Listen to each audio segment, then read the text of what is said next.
जी हाँ, इजराइल ये जंग किसी भी हाल में फिलहाल रोकने के लिए तैयार नहीं है। अमेरिका की सलाह को नजरअंदाज करके इजराइल आगे बढ़ता हुआ नजर आ रहा है और न हमास बचेगा न हिजबुल्लाह। इजराइल का ये ऐलान खुल्लम खुल्ला नजर आ रहा है। जंग बड़े पैमाने पर जारी है, बल्कि इसका दायरा बढ़ते हुए हम देख रहे हैं। हमास का चीफ ईरान के सुप्रीम लीडर से मिलने पहुंच गया है। क्या हो रहा है, एक एक डिटेल हम आपको बताएंगे। आपके साथ मैं हूं समीर अब्बास, मेरे साथ निधि वसंदानी भी मौजूद हैं। इजराइल हमास वॉर से जुड़ी कई बड़ी खबरें आज टीवी9 भारतवर्ष आपको देगा। इजराइल ने कई बड़े हमले किए हैं, हमास ने भी काउंटर अटैक किया है। सारी अपडेट्स अगले 1 घंटे में आपके सामने होगी। जी और साथ ही ग्राउंड जीरो से हमारी एक्सक्लूसिव रिपोर्ट्स भी आपके सामने होंगी, जबकि हमारे एक्सपर्ट्स स्टूडियो से हर जानकारी आपको बारीकी से देंगे, आपको रूबरू करवाएंगे। लेकिन सबसे पहले 5 बड़ी खबरें इस वक्त की आपको बताते हैं। शो की शुरुआत करते हैं और बताएंगे आपको पूरे शो के दरमियान ये 5 बड़ी खबरें वॉर कंट्रोल से किस तरह से बाहर होता दिख रहा है। पहली बड़ी खबर, इजरायली प्रण इतिहास बन जाएगा, हमास गैलेंट हिजबुल्लाह का हमास जैसा हश्र होगा, ये गैलेंट का कहना है। जी हाँ, और अमेरिकी असमंजस ये भी साफ तौर पर नजर आ रहा है। कैसे गाजा में मानवीय युद्ध विराम संभव है। आपको याद होगा ये कहा था जो बाइडेन ने, लेकिन जब एंटनी ब्लिंकन पहुंचते हैं अरब देशों के रिप्रेजेंटेटिव से मिलने, तो वहां पर ये कहते हैं कि अभी अगर युद्ध रोका जाए तो हमास को इसका फायदा होगा, इसलिए मुमकिन नजर नहीं आ रहा है फिलहाल जंग को रोकना। तो ये असमंजस भी नजर आ रहा है। जी हाँ, और तीसरी बड़ी खबर आज की होगी आईडीएफ का एक्शन। गाजा में लक्ष्य हासिल करने के लिए बहुत करीब पहुंच गई आईडीएफ। उत्तरी गाजा खाली करने का आखिरी मौका है इजराइल डिफेंस फोर्स के पास। जी हाँ, और हमास का एक्शन हमारी हार के बारे में सोचना भ्रम है, ये कहा है हमास ने। यानी हमास कम से कम दिखाने की कोशिश तो यही कर रहा है कि उसके हौसले अभी भी बुलंद हैं, ताकत कम नहीं हुई है। इजराइल के शहरों पर जवाबी हमला भी अभी तक हो रहा है। लगातार हमास की तरफ से रॉकेट्स दागे जा रहे हैं, हमले किए जा रहे हैं। जी और आज की 5वीं बड़ी खबर जिसे विस्तार से आपको बताएंगे वो है मानवीय दबाव। तुरंत सीज फायर हो, ये कहना है यूएस के अरब सहयोगी। फिलिस्तीनियों का दर्द है असहनीय, ओबामा का ये कहना है। तो 5वीं बड़ी खबर आज के शो में आपको हम बताएंगे। इन 5 बड़ी खबरों पर नजर रहेगी। जी हाँ, और इस वक्त एक बहुत बड़ी खबर आ रही है। बहुत बड़ा ऐलान हुआ है। ये ऐलान क्या है?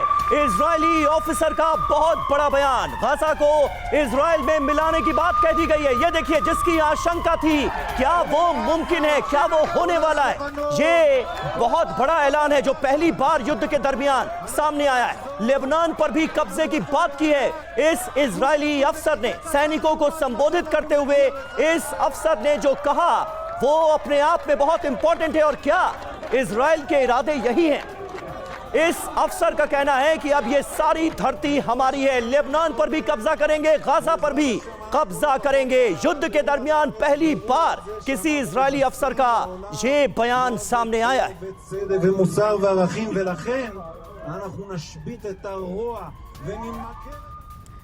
और इजरायली आर्मी ऑफिसर का पूरा बयान आपको दिखाते हैं कि कहा क्या है सैनिकों के बीच, और ये बहुत हैरान कर देने वाला है। आपको बताते हैं ये एक्सप्लोसिव ऐलान बताया जा रहा है इजरायली ऑफिसर को। आप सुनेंगे आप, अब ये धरती हमारी है, अब पूरा देश हमारा है, सब कुछ हमारा है। गाजा भी अब हमारा है, लेबनान भी हमारा है। मेरी उम्र 40 साल से अधिक है। और भी कहा है, समीर आप बताइए। जी हाँ, वो ये कह रहा है कि मेरी उम्र 40 साल से ज्यादा है और ये मेरी जिंदगी का सबसे खुशी वाला महीना है, ये कहा इजरायली अफसर ने। और दम एक तरह से ये भरा गया है कि हम लेबनान पर भी कब्जा कर लेंगे, गाजा पर भी पूरी तरह से कब्जा कर लेंगे। तो इस बयान के क्या मायने हैं ये समझना भी बहुत जरूरी है। इजरायली सैन्य अधिकारी के बयान से उठ रहे 3 गंभीर सवालों पर आइए जल्दी से गौर कर लेते हैं। ये फुल एंड फाइनल प्लान आखिर है क्या? 3 सवाल। सबसे पहला सवाल, क्या गाजा और लेबनान पर कब्जा करेगा इजराइल? जी हाँ, और दूसरा सवाल ये होगा कि क्या इजराइल दुश्मनों के संपूर्ण विनाश के बाद ही रुक पाएगा? जी हाँ, और तीसरा अहम सवाल ये कि क्या इजराइल के रुख से विश्व युद्ध का खतरा बढ़ गया, क्योंकि दुनिया को 2 धड़ों में बंटता हुआ तो इस युद्ध के चलते हम देख ही रहे हैं। हमारे साथ तमाम खास मेहमान इस वक्त मौजूद हैं, उनसे आपका तारुफ करा दें। मेजर जनरल ब्रजेश कुमार साहब हमारे साथ मौजूद हैं। वीबी सोनी साहब हमें ज्वाइन कर रहे हैं, पूर्व राजदूत हैं। और कमांडर राजीव सरदाना हमारे साथ मौजूद हैं। ब्रजेश साहब, शुरुआत में आपसे करूंगा, ये इजराइल के इरादे माने जा सकते हैं क्या? क्योंकि इससे पहले भी जब इस तरह की बातें हुई, इस तरह के संकेत मिले, जब गाजा में जाकर आईडीएफ के जवानों ने इजरायली झंडा लहराया, तो अमेरिका ने कहा कि अगर ऐसा होता है तो ये गलत होगा, ये नहीं होना चाहिए। और उसके बाद अब एक इजरायली अफसर न सिर्फ गाजा बल्कि लेबनान तक पर कब्जे की बात कर रहा है। समीर, पहले तो अपने स्टूडियो में मुझे बुलाने के लिए धन्यवाद। ये जो इजरायली ऑफिसर का बयान देखा है जी, उसमें काफ़ी तथ्य नज़र आता है। अगर हम देखेंगे तो 1948 के बाद में जब भी युद्ध हुआ है इजराइल का अरब देशों से, उसकी सीमाएं बढ़ी है। 67 देखिए, 73 देखिए, सिनाई पूरा कैप्चर कर लिया, उसको तो छोड़ दिया। गोलान हाइट्स उनके पास में है, वेस्ट बैंक को उन्होंने मिटा दिया। तो वो तथ्य तो है, देख के लगता है। दूसरी बात, इतनी भारी क्षति इनके पर्सनैलिटी को, इजराइल डिफेंस फोर्सेस को या इजराइल गवर्नमेंट को कभी नहीं मिली, जो कि बहुत ही शक्तिशाली देश है, मिलिटरीली, इंटेलिजेंस, लीडरशिप, हर एक मामले में। तो ये लोगों को, अपने फौज के लोगों को, अपने बटालियन के लिए ये उनका जो बात कही है वो मिलिट्री पार्लेंस में वायद माने रखता है और शायद पॉलिटिकली उसका वजन होगा। मगर ये जो हम इंटेंस फेज में पहुंच गए हैं लड़ाई का, ये बहुत इंटेंस फेज है 4 हफ्ते बाद में, कि हवाई हमले बहुत हो चुके हैं, आर्टिलरी फायर हो चुका है। बिल्कुल सीधा सा मतलब ब्रजेश जी, जैसा कि आप समझा रहे हैं, वो ये कि जो फुल एंड फाइनल प्लान है वो हकीकत बनता हुआ दिख रहा है। और देखिए, बड़ा बयान जो गाजा का हश्र किया वही लेबनान का कर देंगे। वॉर के बाद कोई हमास बाकी नहीं रहेगा, ये कौन कह रहा है? इजराइल के रक्षा मंत्री ने ये बड़ी बात कही है। इसे आप इजराइल की बहुत बड़ी धमकी मान सकते हैं। लेबनान बॉर्डर से हिजबुल्लाह को चेताया गया है, उसे दी गई है वार्निंग। हमास लीडर याह्या सिनवर को खत्म करके ही मानेंगे, ये कहा है गैलेंट ने। इजराइल के रक्षा मंत्री अपने सैनिकों का हौसला बढ़ाते हुए नजर आए और ये तमाम बयान उनकी तरफ से दिए गए।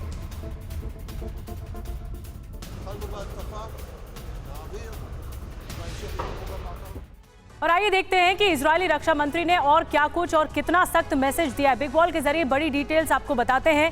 ना बचेगा हमास और ना हिजबुल्लाह। ये देखिए, वॉर खत्म होने के बाद गाजा में कोई हमास नहीं होगा, यानी पूरी तरह से सब कुछ समतल। गाजा से इजरायली नागरिकों को कोई खतरा नहीं रहेगा। बिल्कुल, यानी इस प्रॉब्लम का फुल ऑन सॉल्यूशन, इसका जिक्र किया जा रहा है। कह रहे हैं कि गाजा में अब कोई हमला करने लायक बचेगा नहीं, छोड़ा नहीं जाएगा। हमास के खात्मे तक इजरायली सेना रुकेगी नहीं, ये जंग जारी रहेगी। जो हमास का किया वही हश्र लेबनान का करेंगे। ये अपने पुराने स्टैंड से आगे बढ़ता हुआ इजराइल नजर आ रहा है और हिजबुल्लाह को बहुत कड़ा संदेश निधि दिया गया है। जी हाँ, ये मैसेज है कि हिजबुल्लाह ने मोर्चा खोलकर बहुत बड़ी भूल की है, बहुत बड़ी गलती की है। हम आतंक के लीडर याह्या सिनवर तक पहुंचेंगे, ये हमास को मैसेज गया है सीधे इनके बयान से। बिल्कुल, और आतंकी याह्या सिनवर को खत्म करके ही रहेंगे, ये कह रहे हैं गैलेंट, जो कि इजराइल के रक्षा मंत्री हैं। हमास को तो सख्त मैसेज दिया ही गया है,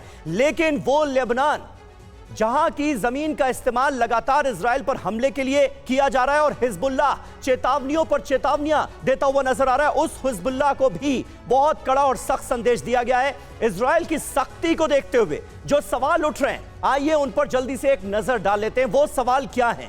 इजरायली धर्म संकट क्या है इस वक्त? क्या हमास और हिजबुल्लाह को नष्ट करना इजराइल के लिए मजबूरी बन गया है? जी, इसके अलावा अगर इजराइल यहाँ ठहर गया तो क्या हमास हिजबुल्लाह से खतरा टल जाएगा? क्या हमास और हिजबुल्लाह इजराइल के वजूद के लिए ही खतरनाक हैं? गाजा की त्रासदी रोकना और इजराइल की सुरक्षा दोनों एक साथ कौन सुनिश्चित करेगा? सरदाना जी, मैं आपके पास आ रही हूँ इसी सवाल के साथ कि क्या जो ये ऐलान जंग हुआ है, तब से 7 अक्टूबर के हमले के बाद इजराइल इस ऑब्जेक्टिव के साथ, इस लक्ष्य के साथ चल रहा था कि हम गाजा को पूरी तरह से खत्म कर देंगे और वहां पर लोगों को नए सिरे से बचाएंगे। तो क्या आपको इस प्लान के तहत नजर आता है गैलेंट के बयान के बाद? बिल्कुल, देखिए, ये जो जंग है हमास ने शुरू की थी और ख़त्म इजराइल करेगा, इसमें कोई भी शक नहीं रहना चाहिए। एटलीस्ट मेरे दिमाग में कोई शक नहीं है कि इजराइल तब तक नहीं रुकेगा जब तक हमास का अस्तित्व नहीं खत्म कर देता। उनका जो डिफेंस इंफ्रास्ट्रक्चर है, टेररिस्ट ऑर्गेनाइजेशन है, उनका जब तक गोला बारूद असला सब कुछ ख़त्म नहीं कर देता कि अगले वो 100 साल ना खड़े हो पाएंगे।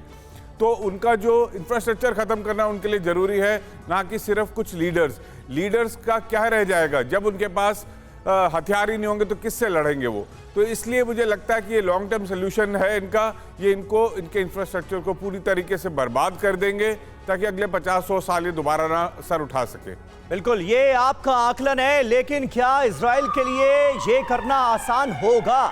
चुनौती बहुत बड़ी नजर आ रही है, क्योंकि हमास के चीफ ने ईरान के सुप्रीम लीडर से मुलाकात भी की है और ईरान ऐसा लगता है कि हमास और हिजबुल्लाह के साथ पूरी तरह से खड़ा हुआ है। यूएस में इजराइल को मदद का विरोध शुरू हो गया है। अमेरिकी पोर्ट पर शिप रोकने की कोशिश की गई है। ये देखिए, ये ताजा तस्वीरें हम आपको दिखा रहे हैं। शिप पर इजराइल के लिए मदद सामग्री लदी हुई थी। मदद सामग्री की लोडिंग रोकने की कैसे की गई है कोशिश, ये आप देखिए। तो इस वक्त अमेरिकी पोर्ट पर जो शिप्स भेजे जा रहे हैं इजराइल की मदद के लिए, जिनमें सामग्रियां लदी हुई हैं, उनको रोकने की कोशिश की गई है। इजराइल का विरोध अमेरिका के अंदर। तो ये तस्वीरें आपको दिखा रहे हैं किस तरह से बाकायदा मदद सामग्री की यहां पर लोडिंग की जा रही थी, इजराइल के लिए मदद भेजी जा रही थी और उसे रोकने की कोशिश हुई। ये सब कुछ कहां पर हुआ? अमेरिकी पोर्ट पर इस शिप को रोकने की कोशिश की गई। दरअसल अमेरिका में एक धड़ा ऐसा है जो इजराइल की मदद का विरोध कर रहा है और उसी ग्रुप ने किस तरह से इजराइल के लिए जो मदद सामग्री भेजी जा रही थी उसे रोका है, ये आप तस्वीरों में देख सकते हैं। और एक और तस्वीर, एक और ब्रेकिंग न्यूज आपको बताते हैं। यूएस में इजराइल को मदद का विरोध हो रहा है। अमेरिकी पोर्ट पर शिप रोकने की कोशिश हुई है। जैसा कि हमने आपको खबर बताई, शिप पर इजराइल की तरफ से विरोध किया जा रहा है। इजराइल का विरोध किया जा रहा है कि क्यों मदद दी जा रही है। एक और बड़ी खबर, गाजा को लेकर बाइडेन के बड़े संकेत मिल रहे हैं। मानवीय आधार पर युद्ध विराम के संकेत मिल रहे हैं। खुद पर लग रहे आरोपों पर चुप्पी साधी हुई है जो बाइडेन ने। उन पर कई आरोप लग रहे हैं। अमेरिका में खुद विरोध हो रहा है इजराइल को मदद देने का, लेकिन इन तमाम आरोपों के बीच बाइडेन चुप हैं।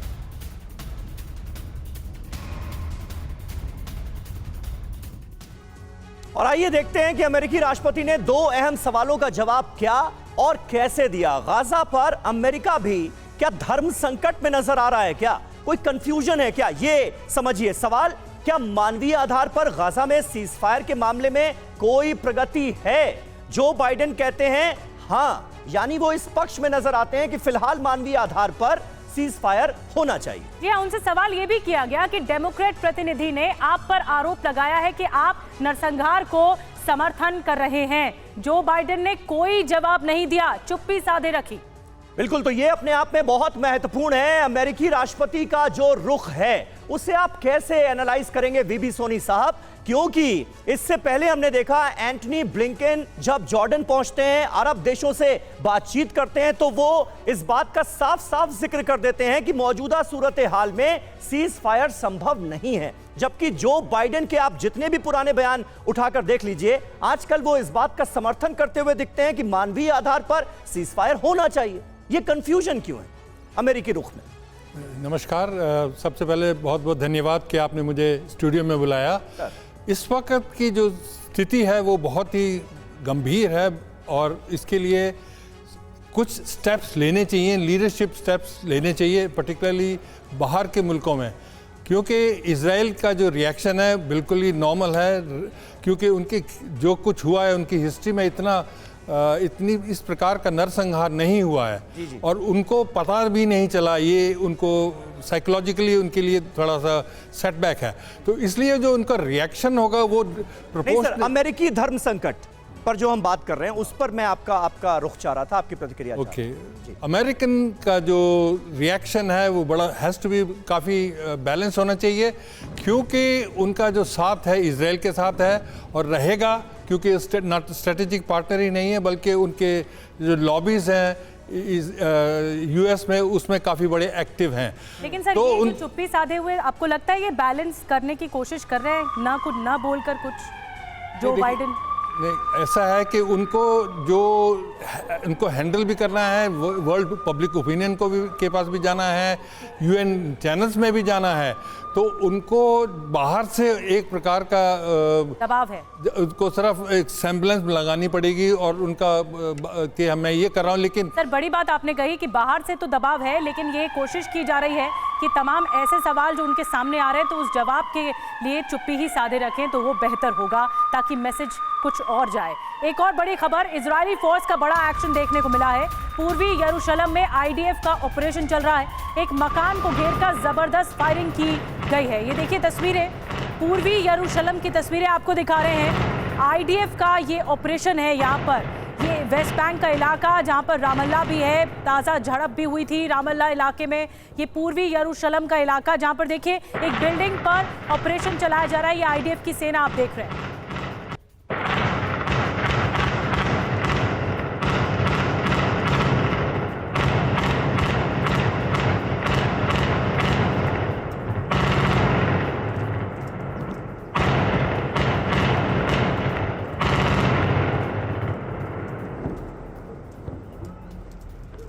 और एक और बड़ी खबर, जबालिया कैंप के पास एक और हमला हुआ है। हमास ने किया आईडीएफ पर काउंटर अटैक। हमास के हमले में आईडीएफ का सैन्य वाहन तबाह हो गया। हमास लड़ाकों ने हमले का वीडियो जारी किया है। और बड़ी खबर, अरब देशों की बैठक में सीज फायर की मांग उठी है। अमेरिका के अरब सहयोगियों की मांग। जॉर्डन में हुई बैठक में अमेरिका से मांग की गई कि सीज फायर करवाया जाए। एंटनी ब्लिंकन की मौजूदगी में यह बैठक हुई। तस्वीरें आपको इसी बैठक के दिखा रहे हैं। जॉर्डन की इस मीटिंग पर सबकी नजरें थीं और यह भी तय माना जा रहा था कि यहां पर जो अरब देशों के रिप्रेजेंटेटिव हैं वो अमेरिका से यह डिमांड रखेंगे। हुआ भी ऐसा ही है।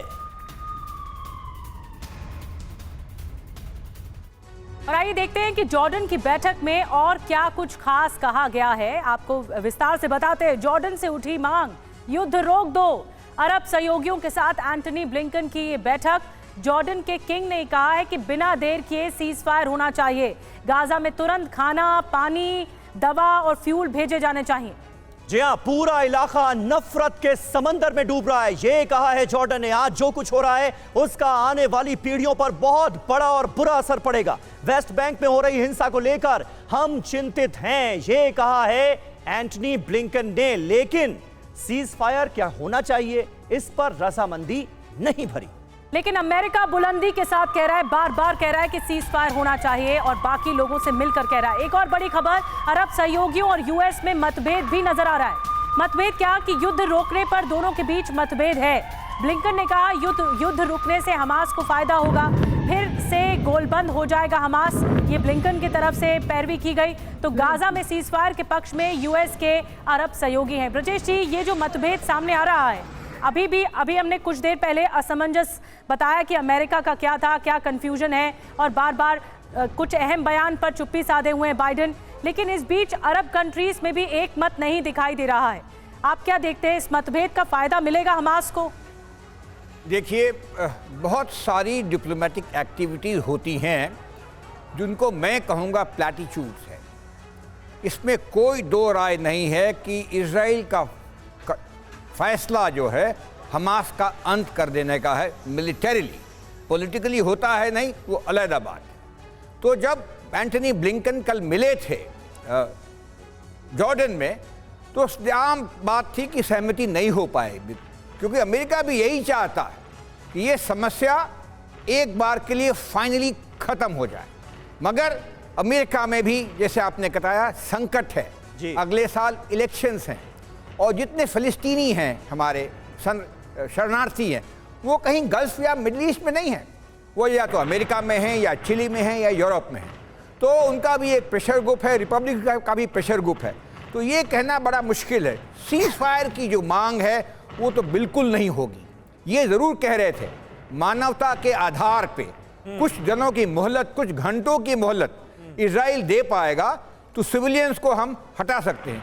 शायद इसमें दम हो, क्योंकि फिर वो सिविलियंस जो हैं वो प्रेशर डाल सकते हैं अपने हमास फाइटर्स को कि देखिए, आपकी वजह से हमारी बुरी हालत हो रही है, कृपया करके कुछ ऐसा कीजिए कि वॉर खत्म हो। मगर फिबुआ कहते हैं हमारे मिलिट्री पार्लर्स में, fighting in built up areas. ये बहुत ही इंटेंस है, बहुत ही डिफिकल्ट है, जान माल सिविलियंस की बहुत ही हानि होती है। बिल्कुल, तो ये बिल्कुल। ऑपरेशन चल मानवीय रहा है। आधार का जिक्र लगातार हो रहा है और इसका जिक्र कई बार जो बाइडेन की तरफ से भी किया गया, लेकिन अब सीधे सीधे अरब सहयोगी जो अमेरिका के हैं और अमेरिका के बीच मतभेद भी उभर रहे हैं सीज फायर की डिमांड को लेकर। इस बीच ग्राउंड ऑपरेशन में आईडीएफ की महिला सैनिक के घायल होने की खबर सामने आ रही है। यरूशलेम के अबू दिस इलाके में दरअसल झड़प चल रही है और वहीं से ये खबर सामने आई है। ग्राउंड ऑपरेशन में एक महिला सैनिक भी घायल हुई हैं। यरूशलेम के अबू दिस इलाके में दरअसल हमास और आईडीएफ के बीच ये झड़प चल रही है।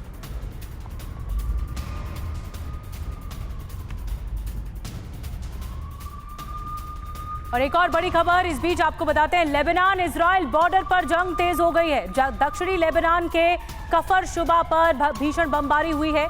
आईडीएफ की आर्टिलरी यूनिट ने गोले बरसाए हैं। धमाकों की आवाज से थर्राया पूरा कफर शुबा शहर।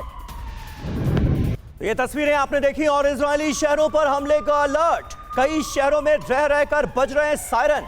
एश्कलोन तेल अवीव में हमले का अलर्ट एक बार फिर जारी किया गया है। गाजा से इजराइल पर दागे जा रहे रॉकेट, जी हां, हमास की तरफ से जो हमलों का सिलसिला है वो जारी है। इसकी फ्रीक्वेंसी भले ही कम हो गई हो लेकिन हमले रुके नहीं हैं। गाजा में आईडीएफ के ग्राउंड अटैक पर हमास ने किया है ये पलटवार। और एक और बड़ी खबर, अमेरिका में फिलिस्तीन का समर्थन हो रहा है। वॉशिंगटन में जबरदस्त विरोध प्रदर्शन किया गया। गाजा में तुरंत हमले रोकने की मांग की गई है। ये देखिए, तख्तियां लेकर, बैनर लेकर अमेरिकी धरती पर फिलिस्तीन का समर्थन हो रहा है। हजारों लोग वॉशिंगटन की सड़कों पर उतर आए हैं फिलिस्तीन के समर्थन में। और इस वक्त आईडीएफ के सामने सबसे बड़ी चुनौती है हमास की सुरंगों तक पहुंचना। गाजा में हमास की सुरंगों पर है नजर। सुरंगों के सीक्रेट रास्तों का पता चला है। सुरंगों के रास्तों को नष्ट करने में इस वक्त आईडीएफ के जवान जुटे हुए हैं। कैसे, ये देखिए आप तस्वीरें। टीवी 9 भारतवर्ष आपको वो तस्वीरें दिखा रहा है जिसमें आईडीएफ के जवान हमास की सुरंगों के रास्तों को नष्ट करते हुए नजर आ रहे हैं। सुरंग में आने जाने के कई छोटे छोटे रास्ते बना रखे हैं हमास के लड़ाकों ने।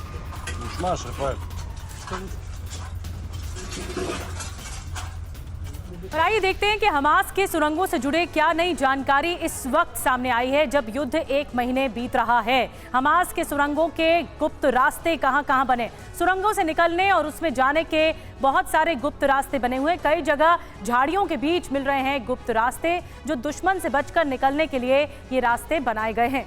जी हां, सुरंगों में आने जाने के रास्ते इस वक्त आईडीएफ के जवान नष्ट कर रहे हैं। आम लोगों को सुरक्षित जगहों पर जाने से रोक रहा है हमास। ये भी आईडीएफ की तरफ से किया जा रहा है दावा। ऐसे में सरदाना साहब, कितनी बड़ी चुनौती, कितना बड़ा चैलेंज आप ये मानते हैं कि हमास की सुरंगों तक पहुंचा जाए, हमास के लड़ाकों को एलिमिनेट किया जाए, बंधकों को छुड़ाया जा सके और गाजा से पूरी तरह से हमास का खात्मा कर दिया जाए, जिस मोटिव के साथ आईडीएफ आगे बढ़ रही है?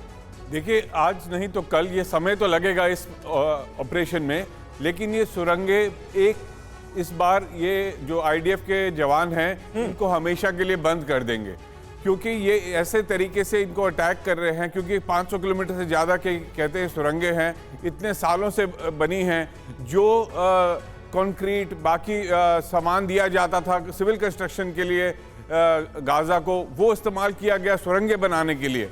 तो इसलिए समय लगेगा, लेकिन नामुमकिन नहीं है। और ये इस बार ये जो चूहे के बिल बना रखे हैं इन्होंने, ये हमेशा के लिए खत्म कर देगी आईडीएफ की सेना। जी, बड़ी बात आपने कही, लेकिन सुरंगें बहुत बड़ी चुनौती हैं आईडीएफ के लिए, क्योंकि यहीं पर ही पहले किया जा रहा था दावा कि यहाँ पर होस्टेजेस हो सकते हैं, लेकिन कहाँ गए होस्टेजेस ये भी नहीं पता है। एक और बड़ी खबर, रूस ने परमाणु पनडुब्बी से परीक्षण किया है। पनडुब्बी से बैलिस्टिक मिसाइल का परीक्षण किया गया है। ये एक बहुत बड़ी खबर है जो कि बताती है कि रूस कितना एक्टिव है इस वक्त। रूस ने परमाणु पनडुब्बी से परीक्षण किया है और पनडुब्बी से बैलिस्टिक मिसाइल को लॉन्च किया गया है। इसका टेस्ट फायर किया गया है। ये देखिए, ये सबमरीन से किया गया है और एक नई मॉडर्नाइज तरीके से सबमरीन के जरिए किस तरह से टेस्ट फायर किया गया है एक बैलिस्टिक मिसाइल का, ये तस्वीरें बता रही हैं। और हम सोनी सर आपके पास आना चाहेंगे कि देखिए, एक तरफ तो कूटनीति है, लेकिन दूसरी तरफ ये जो तस्वीरें आती हैं ये बताती हैं कि हर मुल्क अपनी ताकत को आजमाने में लगा हुआ है।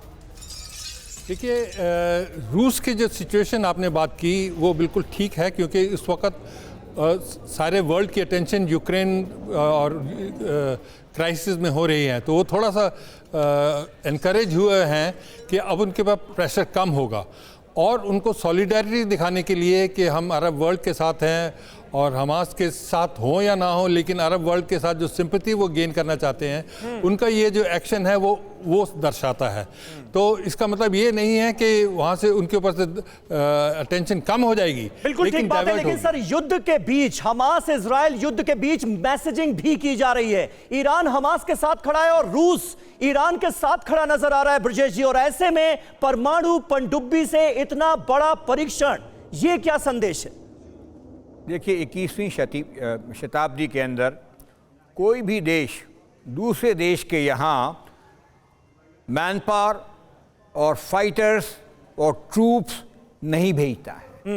सामग्री जरूर भेज देगा, और ये बहुत मुश्किल से ये अमेरिकन ने सीखा है। तो इस माहौल में जो बिग प्लेयर्स हैं या बिग गेम्स हैं वो मैसेजिंग करते हैं। और बिग प्लेयर तो कहा जा रहा है कि रूस और अमेरिका ही हैं।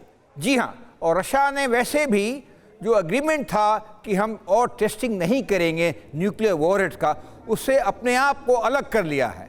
और जो वॉर चल रहा है यूक्रेन में, उसके देखते हुए ये टेस्टिंग कर रहा है। ठीक है, आपने बड़ी बात कही और ये रूस की तरफ से जो समर्थन है, लेकिन खुली जंग करने से, छेड़ने से बचेगा रूस, ये भी सामने दिख रहा है और ये डिप्लोमेटिक असर है, डिप्लोमेटिक मैसेजिंग है।